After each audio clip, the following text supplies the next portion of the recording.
वन्दितु सौवसिद्धे ध्रुवमचलमनोभमं गदिं पत्ते वोच्छामि समयपाहुड मिनमोऽसुधकेवली भणितम् नमः समयसाराय स्वानुभूत्या चकासते चिस्वभावाय भावाय सर्वभावांतरच्छिदे।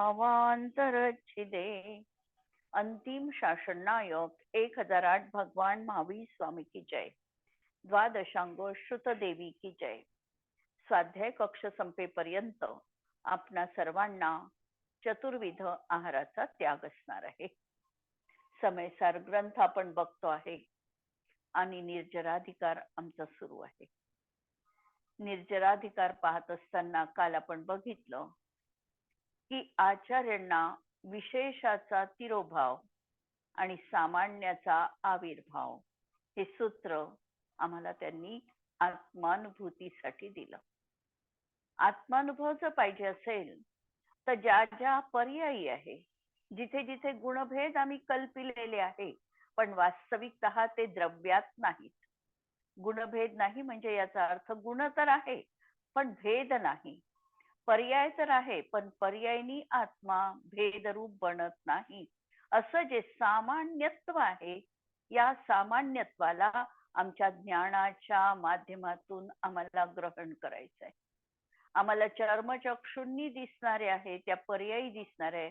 आम्हाला गुणयुक्त पदार्थाचं ज्ञान होणार आहे आमच्या चर्मचक्षुंनी, पण त्याच्या अतीत ज्ञान चक्षुंनी आम्हाला आमच्या या सामान्य तत्वाला अन्वेषण करून त्याचं अवलंबन घ्यायचं आहे की जेणेकरून आत्मानुभूती आम्हाला सहज शक्य जीवनात होईल।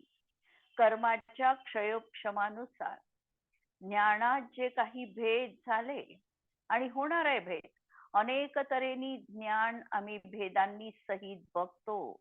भेद लावू तेवढे थोडेच आहे, असंख्यात लोक प्रमाण भेद होऊ शकतात आणि भेद आम्ही केले तिथपर्यंत आमची सूक्ष्मता दृष्टी गेली तर बिघडलं नाही। ज्ञानाचं ते कार्य पण आहे, पण ज्ञानात भेद झाले तरी त्यामुळे आमच्या ज्ञान गुणामध्ये भेद होत नाही। ज्ञान त्यांनी खंडित होणार नाही। वास्तविक हे अखंडित रूपाचं जे आत्मद्रव्य आहे हाच परमार्थ आहे, हाच परम पदार्थ आहे। आत्मा आहे, एक रूप आहे आणि ज्ञान हे देखील आमचं एकच पद आहे की या एक सामान्य ज्ञानाचे मती ज्ञानादी हे सगळे विकल्प आहे, भेद विकल्प आहे। आणि हे सगळे भेद विकल्प या भेद विकल्पांनी सुद्धा एक सामान्य पदाचंच अभिनंदन केलेलं आहे। याचा अर्थ की या भेदांनी देखील भेद नाही कथन करायचे त्यांना, भेदाच्या माध्यमातून त्यांना पण अभेद स्रोत दाखवायचा आहे, ज्यापासून या पर्यायी होतात तिकडे निर्देश करायचा आहे। म्हणून त्यांनीच या सामान्य पदाचे या भेदांनी अभिनंदन केलेले आहे।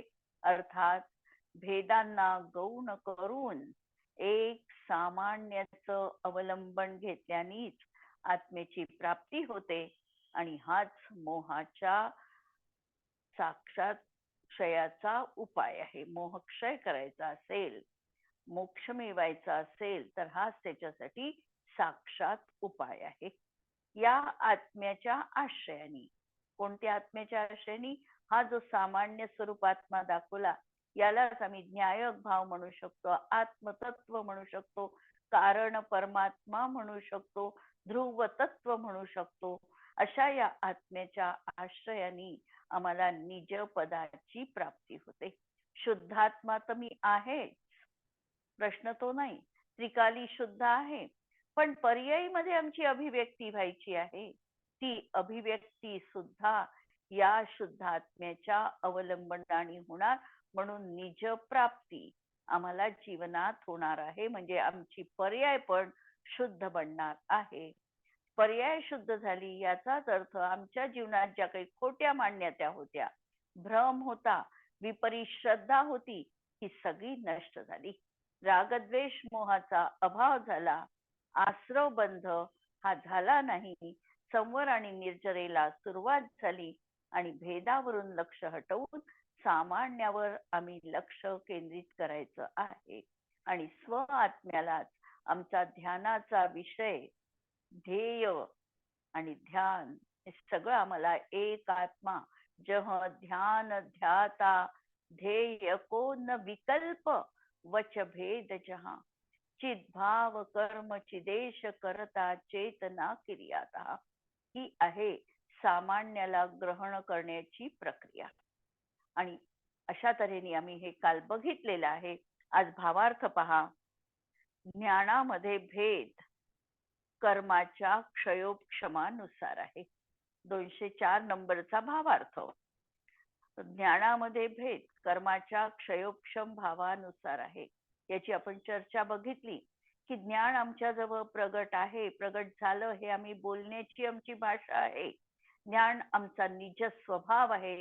हा स्वभाव आमच्यापासून कुठेही गेला नाही, परंतु कर्मामुळे जे त्याच्यावर आच्छादन आलेलं होतं, कर्म पटल बाजूला झालं आणि ज्ञान प्रगट झालं. असा हा क्षयोक्षम जन्य भाव आम्हाला प्राप्त झाला असं आम्ही व्यवहार नयाने म्हणतो. उदाहरण मूळ याच्यामध्ये दिलं होतं. सूर्यपटला समोर मेघ आले आणि मेघपटल छटले, म्हणजे सूर्यप्रकाश दिसला, पण त्या सूर्यप्रकाश दिसला तर सूर्याचं अस्तित्व नव्हतं असं नाही, ते तर आहेच. उलट हटलेल्या मेघांनी सूर्यालाच दाखविण्याचं कार्य केलं.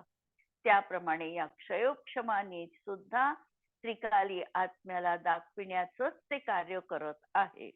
ते ज्ञान सामान्याला अभाव रूप, अज्ञान रूप किंवा भेद रूप करत नाहीत. ते सर्व पद एक सामान्य ध्रुव न्यायक स्वभावच प्रगट करतात, न्यायकपणाची सिद्धी करतात.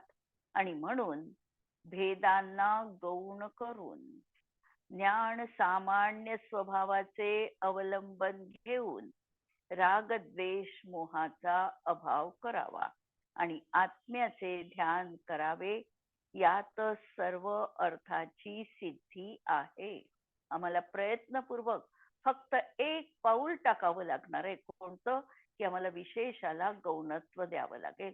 बाकीचं सगळं हे आपोआप घटित होणार आहे. जसं आम्ही भेदाला गौण करू तर ज्ञान सामान्य आमच्या समोर ठाकणार आहे, उभं राहणार आहे. आणि अशा या ज्ञान स्वभावाला सामान्याचं हा अवलंबन सहज घेणार आहे. भेद आम्ही निराकरण म्हणजे भेदाला आम्ही गौण केल्याबरोबर ज्ञान सामान्याला आमच्या दृष्टीपथामध्ये, ज्ञान सामान्याला दृष्टीपथात आलं म्हणजे आम्ही त्याचं अवलंबन घेतलं. अवलंबन घेतलं की अवलंबन घेतलं याचाच अर्थ की रागद्वेष मोहाचा आता जीवनात अभाव झाला आणि हेच आत्म्याचं निर्विकल्प ध्यान आहे. आणि यातच सर्व अर्थांची आमची सिद्धी होणार आहे. मोक्षाचा हाच एकमेव उपाय आचार्यांनी सांगितलेला आहे. आणि या गाथेचा प्रयोग आम्हाला जीवनात करायचा असेल तर आमच्या जवळ तर आज मतिश्रुत ज्ञानाच्या पर्यायी व्यक्त आहे. पण या पर्यायीला थोडस गौण करून याच्यामध्ये अधिक न गुरफटता आम्ही अभिमान कशाचा करतो. 8 प्रकारचे मद सांगितलेले आहे. यामध्ये एक ज्ञान मद सांगितलेला आहे. ज्ञानम पूजा कुलम जातीम बलम वृद्धिम तपो वपू. ज्ञानम पूजा, तर याचा आम्हाला मद आहे, ज्ञानाचा मद आहे. ज्ञानाचा मद कुणाच्या जीवनात राहील हा जर आम्ही प्रश्न स्वतःला विचारला तर ज्याला अल्प ज्ञान आहे त्याला मद आहे. ज्याच्याजवळ ज्ञानाची अगाढता आहे, ज्ञानाची परिपूर्णता आहे, त्याच्या जीवनात मद नाही. म्हणजे जो अल्पज्ञ असणार आहे तो ज्ञानाचा अहंकार मिरविणार आहे. अधजल घगरी छलकत जाय.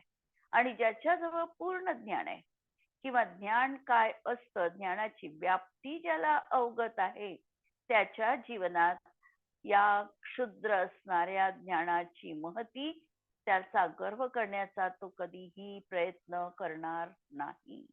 आणि म्हणून ही जी काही आमच्याजवळ मतिश्रुत ज्ञानाची व्यक्ती आज आहे, पर्यायीमध्ये जी काही व्यक्तता आहे, या व्यक्ततेला गौण करून त्याचा आधार असणारा स्रोत, की ज्याच्यापासून ह्या ज्ञान पर्यायी उत्पन्न होतात आहे, त्या स्रोताला महत्व आम्हाला जीवनात द्यायचंय. विहीर पाण्याने नेहमी भरलेली का असते? तर त्या विहिरीमध्ये जे जिवंत झरे असतात, की ज्याच्यामधून अहोरात्र पाणी विहिरीत येत असतं, कितीही पाण्याचा उपसा झाला तरी विहीर एखादी कोरडी होत नाही, कारण तिच्यामध्ये हा पाण्याचा अखंड स्रोत हा सुरू आहे. पाण्याचे जिवंत झरे म्हणतात त्याला. हे जिवंत झरे तिथे विद्यमान आहे. त्याप्रमाणे हा आमचा आत्मा देखील या मतिश्रुत ज्ञानाच्या पर्यायीमध्ये जो दिसतो आहे, याचं मूळ कारण आहे आमचा हा ज्ञान गुण, हा जिवंत झरा, ज्ञानाचा हा मूलभूत स्रोत. आणि या स्रोताला आम्हाला त्याचं ध्यान करायचंय. म्हणजे मुळापर्यंत जाऊन जे ओरिजिनल आहे, जिथून त्या सगळ्या पर्यायी उत्पन्न होतात आहे, त्या आम्हाला अवलंबन, तो पदार्थ आम्हाला अवलंबन घेण्या योग्य आहे. हा प्रयोग आम्हाला जीवनात करायचा आहे. जर आम्हाला असं वाटत असेल की आज माझ्याजवळ परिपूर्ण ज्ञान आहे, तर आमचं ज्ञान हे अगदी खालच्या बेसिकवर आहे असं आम्ही ठरवू शकतो. आता पुढचा कलश आचार्यांनी परत दिलेला आहे. अमृतचंद्र आचार्य कलश देतात.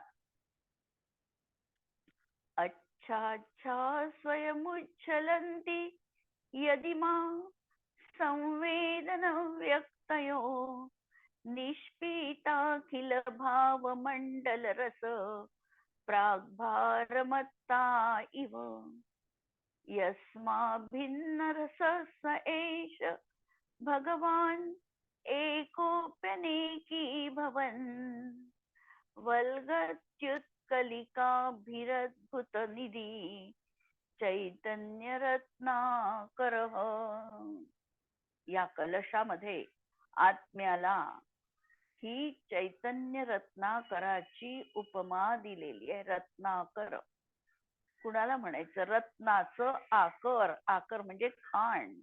रत्नांची जो खाण आहे तो रत्नाकर. रत्नाकर याचा अर्थ आहे समुद्र. की समुद्रामध्ये त्याच्या तळाशी अनेक रत्न आहे, म्हणून त्याला रत्नाकर असं म्हटलं जातं.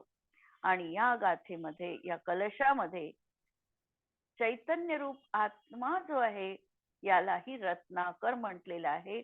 कारण या आत्म्यामध्ये देखील अद्भुत अद्भुत दुसऱ्यांना चमत्कृत करतील अशी रत्नाची ही खाण आहे, आकर आहे. संपूर्ण पदार्थांचा समूह रूपी रस पिऊन टाकण्याच्या अतिशयतेने जणू काही संपूर्ण पदार्थ जाणण्याचं या ज्ञानाचं सामर्थ्य आहे. म्हणून सर्व पदार्थांचा समूह रूपी रस पिऊन टाकण्याचा अतिशय, म्हणजे सर्व पदार्थांना त्याच्या सर्व गुणपर्यायी सहित एका समयात युगपत जाणण्याचं आत्म्याचं सामर्थ्य आहे. अशी अतिशयता आत्मद्रव्यामध्ये विद्यमान आहे. आणि जणू काही यांनी मत्त झालेला आहे म्हणजे उन्मत्त किंवा मद चढलेला आहे असं नाही, तर स्वतःच्याच प्रसन्नतेमध्ये जो नित्य विराजमान आहे. म्हणून काही जण मत्त झालेल्या त्या स्वच्छाती स्वच्छ संवेदन शक्ती व्यक्ती अनुभवात येणारे हे ज्ञानाचे पर्याय भेद स्वयमेव उसळतात आणि प्रगट होतात. याच्याजवळ शक्ती आहे, याच्याजवळ जर अनंत स्रोत विद्यमान आहे, तर या अनंत स्रोतातून त्याची जी संवेदन शक्ती ती स्वच्छ संवेदन शक्ती आहे. आणि म्हणून हे पर्याय भेद हे त्याच्या ज्ञानामध्ये सहज उत्पन्न होतात. म्हणजे आत्म्याचा जसा द्रव्य स्वभाव आहे तसा हा आत्म्याचा पर्याय स्वभाव पण आहे, की प्रति समय पर्याय रूपाने ज्ञेयाला जाणणं हा देखील आत्म्याचा स्वभाव आहे. म्हणून त्यांनी स्वयमेव उसळतात आणि प्रगट होतात. अलंकारिक भाषा वापरलेली आहे. याचाच अर्थ आम्हाला हा लावायचा आहे की आत्मा हा अनंत गुणांचा समूह आहे आणि आत्म्यामध्ये स्वच्छत्व नावाची शक्ती आहे. या अतिशयतेने तो युक्त आहे आणि प्रतिसमय या ज्ञानाच्या पर्यायी या आत्मद्रव्यामध्ये विद्यमान असतातच असतात. हा अद्भुत निधी युक्त चैतन्य सागर भगवान आत्मा या उसळणाऱ्या भेदरूप लाटांशी निज रसाने अभिन्न एकरूप आहे. आणि ही जी पर्याय आहे ही पर्याय कशी आहे, तर ही पर्याय ज्ञानाची पर्याय आहे, म्हणजे स्वभाव रूप पर्याय आहे. आणि जी स्वभाव रूप पर्याय असेल ती त्या द्रव्याशी तादात्म्य संबंधाने तात्कालिक युक्त आहे. ज्याला म्हटलेलं आहे समयसार मध्ये कादाचित्क तादात्म्य संबंध. पर्याय शुद्ध पर्याय आणि द्रव्य यांचा संबंध कसा, तर कादाचित्क तादात्म्य संबंध. तादात्म्य का, कारण ती पर्याय त्या आत्मद्रव्याचीच आहे, त्याच्याच मध्ये आहे, म्हणून तादात्म्य. त्याच्यापासून वेगळी करता येत नाही, म्हणून तादात्म्य. पण पर्याय तिचं अस्तित्व किती, एक क्षणवरती तिचं अस्तित्व, दुसऱ्या समयात ती नष्ट होणार, म्हणून तिला अनित्य म्हटलं किंवा कादाचित तादात्म्य संबंध. अशा या संबंधाने हा आत्मा त्याच्याशी एकरूप पण आहे. पर्याय कशी, तर पर्याय आत्म्यापासून कथनचित भिन्न आणि कथनचित अभिन्न अशा त्या अद्भुत निधीनी हा आत्मद्रव्य शोभायमान आहे. आणि तरीही तरंग रूपाने अनेक रूप होऊन ज्ञान पर्याय रूप लहरीच्या रूपाने सदैव गर्जना करतो आहे, उसळतो आहे. आणि म्हणून परत या ठिकाणी सांगितलं असा एक रूप आहे, तरीही तरंग रूपाने अनेक रूप होऊन, म्हणजे पर्यायींच्या माध्यमातून तो अनेक रूप पाहायचा. समुद्राचं उदाहरण इतकं योग्य लावलेलं आहे आचार्यांनी की समुद्र त्या तरंग अवस्थांकडे जर आम्ही बघितलं तर समुद्र एकरूपतेला धारण करत आहे. आणि त्यामध्ये प्रतिक्षण उठणाऱ्या लाटांच्या समूहांकडे बघितलं तर लाटा देखील त्या समुद्रामध्ये उत्पन्न होतात आहे. अशाच प्रकारचा जसा त्या समुद्राचा स्वभाव आहे तसा आत्मद्रव्याचा स्वभाव देखील तसाच आहे. भावार्थ पहा. लाटांना या ठिकाणी अच्छाच्छा हे विशेषण दिलेले आहे. अच्छाच्छा म्हणजे प्रतिसमय संवेदन व्यक्तता ज्यामध्ये आहे असा. त्याचा आशय अत्यंत स्वच्छ, अत्यंत निर्मल असा आहे. येथे आत्म्याला सागराची उपमा दिलेली आहे. ज्याप्रमाणे नानाविध रत्नांनी परिपूर्ण असा सागर जलाच्या अपेक्षेने एक आहे. त्यामध्ये लहान मोठ्या अनेक स्वच्छ लाटा उठतात आणि त्या सर्व एक जलरूप आहे आणि सागराशी एक जीव आहे. की समुद्राच्या गंभीरतेकडे बघितलं, एकरूपतेकडे बघितलं, त्याच्यामध्ये हिनाधिकता पाण्याच्या दृष्टीने होत नाही अशा दृष्टीने बघितलं तर सागर एकरूप वाटतो. आणि उसळणाऱ्या लाटांना जर आम्ही बघितलं तर त्याच्यामध्ये लहरी उत्पन्न होतात, लहरी येतात आणि नष्ट होतात, अशा रूपाने त्यामध्ये नानाविध परिणाम दिसतो. आणि अशा रीतीने सागर तो एक जलरूप पण आहे आणि त्या लाटांशी देखील तो अभिन्न आहे. तद्वत हा आत्मा चैतन्याचा अगाध आणि अपार समुद्र आहे. तो ज्ञान रूपाने एक आहे, तथापि त्यामध्ये क्षयोपशमाच्या निमित्ताने नाना प्रकारचे पर्याय विकल्प स्वयमेव उत्पन्न होतात. हा तसं पाहिलं तर ज्ञानाच्या दृष्टीने एक रूप आहे. मध्यंतरी मी एक उदाहरण सांगितलेलं होतं की आरसा आहे आणि आरशामध्ये आम्हाला त्या आरशाला प्रतिबिंब विरहित बघायचं आहे. प्रतिबिंब त्याच्यामध्ये असतील, पण त्या प्रतिबिंबांना गौण करून एक फक्त एक रूप परिणमन आरशाचं बघायचं आहे. तसं सागराकडे बघत असताना लाटांना गौण करून एक पाणी जलमय असणार त्या रूपाने सागर आम्हाला अनुभवायचा आहे. आणि दुसरी दृष्टी आम्हाला लाटांना मुख्यतः देऊनही बघता येऊ शकतो. लाटांना मुख्यता दिली तर आमचं लक्ष हे नष्ट होणं उत्पन्न होणं यावर आहे. म्हणजे त्या ठिकाणी आम्ही पर्यायी सापेक्ष दृष्टिकोन दिला आणि ज्यावेळेला या उसळणाऱ्या नष्ट होणाऱ्या लाटांना गौणत्व देऊन एक पाण्याला बघितलं, त्यावेळेला मला एक रूपता देखील दिसलेली आहे. ही गौण मुख्य व्यवस्था याची कला आम्हाला जीवनात स्वीकारायची आहे. आता हेच उदाहरण आम्हाला आत्म्यावर लावायचं आहे की तो ज्ञान रूपाने एक आहे. आत्मा जर बघितला तर अनादी कालापासून अनंत काळपर्यंत तो ज्ञायकपणा घेऊनच असणार आहे. त्या दृष्टीने तो एक रूप आहे.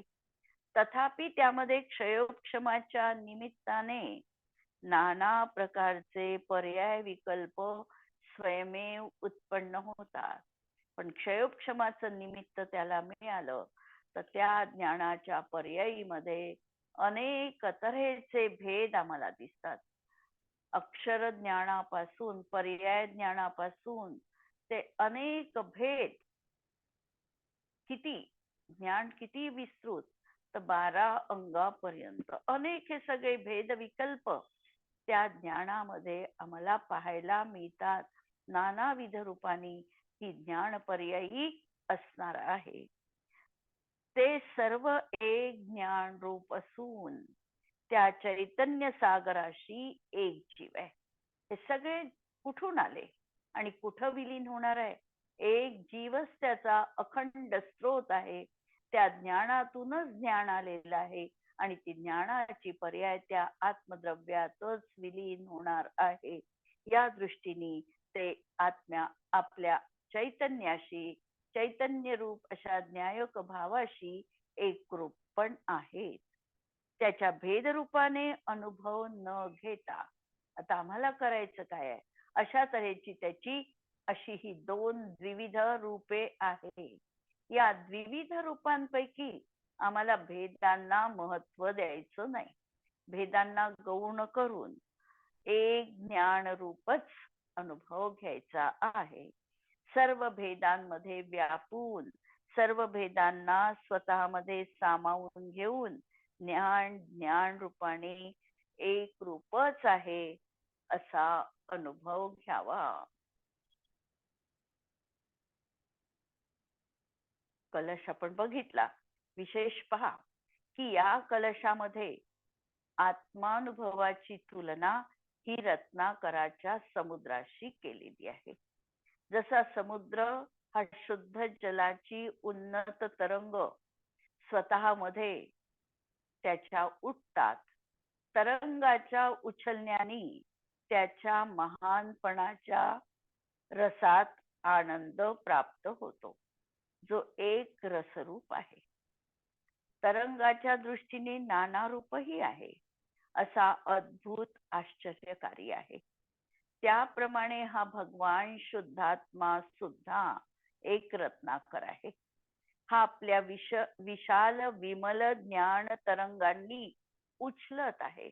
त्यात नाना गुणांची स्थिती आहे.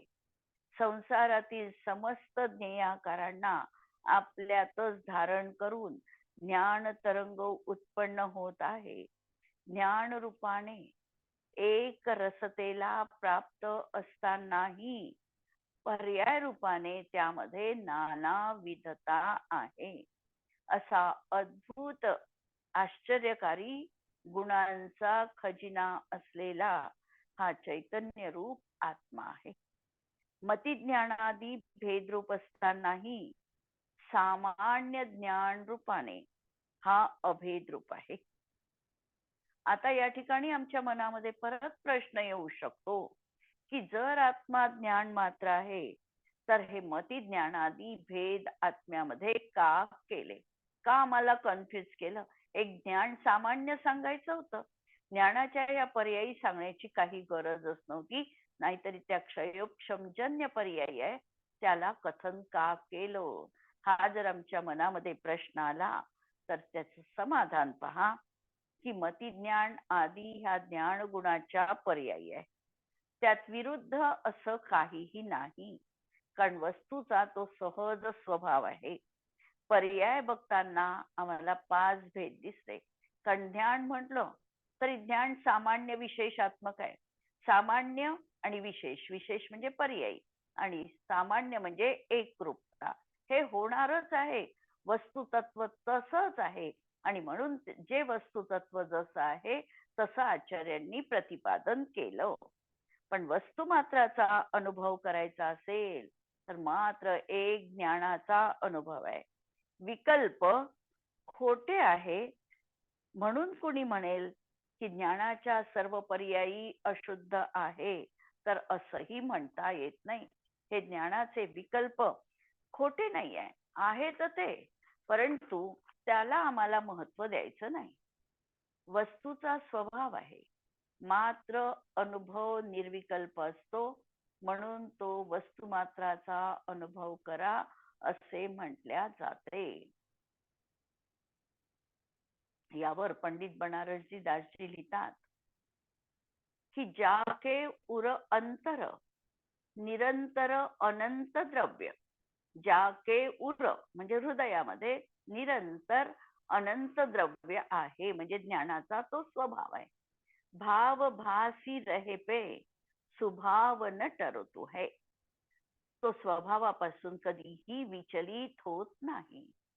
निर्मल सो निर्मल सुजीवन प्रगट जाके, ज्याचं निर्मल जीवन जीवनात प्रगट झालेलं आहे.